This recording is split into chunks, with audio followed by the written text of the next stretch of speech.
खुलुमबाय BTR चेनेलाव गासैखौबो बरायबाय। आंनि चेनेलखौ साबस्क्राइब खालामोबा साबस्क्राइब खालामदो आरो बे खाथिनि बेल आइकन बेलखौबो थुनानै होदो जाहाथे गोदान भिडिअ बानाय सिगांग्रो नटिफिकेसन सहैनाय बायदि। बाक्सा जिल्लानि 15 नं बागानपारा जरहाट PCDCनि 2 नं मणिपुर गामिनि बिफा सनिराम बर' आरो सोरगोआरि बिमा कामिनी बर' फिसाज्ला राजु बर' 35 बोसोर न'खौ थांनाय BTR सोरखारनि खुंथाय समावनो मोनदोंमोन आरो आगुनि PCDC मासिगिरि बिथाङा मावनो लुफुंनो होगोन होननानै एकाउन्ट बुक आरो फैसाखौबो गावनो लानानै दिनैसिमबो लुफुंनो होजोबाखैसै होननानै अजद दैखांदों।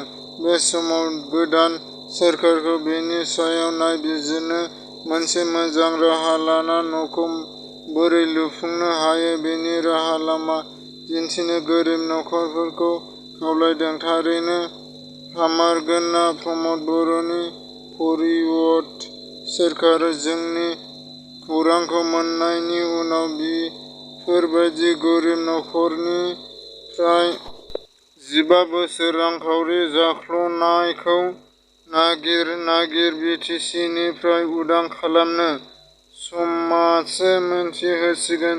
जोंनि बे सोंथिनि फिननायखौ सिमोनसापुरि फरायसालिमानि बिबुंगोरा दानेश्वर नार्जारि बिथाङा बड'लेण्ड बुब्लि 3 बोसोर 15 सेप्तेम्बर गायसनगिरि जोनोम सानाव बड'लेण्ड बुब्लि नखरनिसिम गाहाम हामलायथि बावहरदों। धेमाजि जिल्ला सिङाव थानाय सिमोनसापुरियाव मैया धेमाजि जिल्ला BJP राजखान्थि दोलोनि अबिसि शर्मा मोनसे सावरायमेल खुंनाय जादों। बे सावरायमेलाव गोबां सुबुंफोरा BJP दोलोआव हाबफैदों। श्री गणेश बाबानि जोनोम सान फालिदों। हाग्रामानि मैदेर गाग्लोबनायनिफ्राय रैखा मोननो श्री गणेश बाबानि जोनोम सानखौ बोसोरफ्रामबो फालिबोदों। मन्त्रि इउ.जि. ब्रह्म बिथाङा मैया BTCआव ससेल कनजारभेसननि खामानि गोग्लैसोनानै थानाय खामानिफोरखौ मावफुंनायनि थांखि दावबायफैदों। मैया 10 सेप्तेम्बर बड'लेण्ड रादाबनि 3थि गायसनथाइ सान। बे सानजों लोब्बा लाखिनानै बड'लेण्ड रादाब गायसनथाइ साननि समाव साबसिन खौरांगिरि महरै बोसोरफ्रामबो सायख'बाय थानाय बायदियै देग्लायबो साबसिन खौरांगिरि सायख'नाय जायो। देग्लायनि साबसिन बड'लेण्ड रादाबनि खौरांगिरि महरै सायख'नाय चिरां जिल्लानिफ्राय निजोम दैमारि आरो बाक्सा जिल्लानिफ्राय देरहासार नार्जारि बिथांमोनखौ साबसिन खौरांगिरि महरै नोगोद 5,000 गांसे मानबिलाइ आरो गांसे आर'नाइजों मान बाउनाय जादों। माननि बिलाइखौ BTRनि मावफुं सोद्रोमा रनजित बसुमतारि आरो जयन्त फरायसालिनि बर' आयदानि बिबुं आदाराम बसुमतारि आखाइनिफ्राय गथायनाय जायो।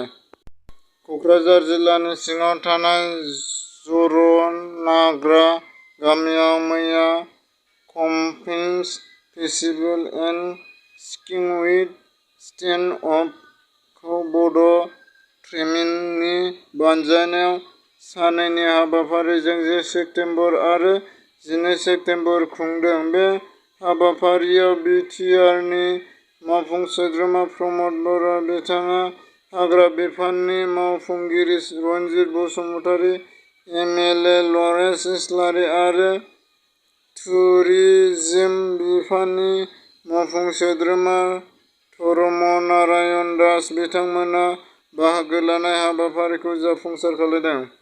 बाक्सा जिल्लानि बरमा दख'रानि सिङाव थानाय सल'मारि गामि मदन दैमारि बिसि फुलेस्वर दैमारिनि थाखाय मदद नागिरदों। मदद होनो थाखाय एकाउन्ट नम्बरआ 38656675 896 386566758996 IFC code SBIN 00116019 SBIN 00116019 account हल्डारनि नामा सनजय दैमारि एकाउन्ट हल्डारनि नाम सनजय दैमारि जानबुं नम्बर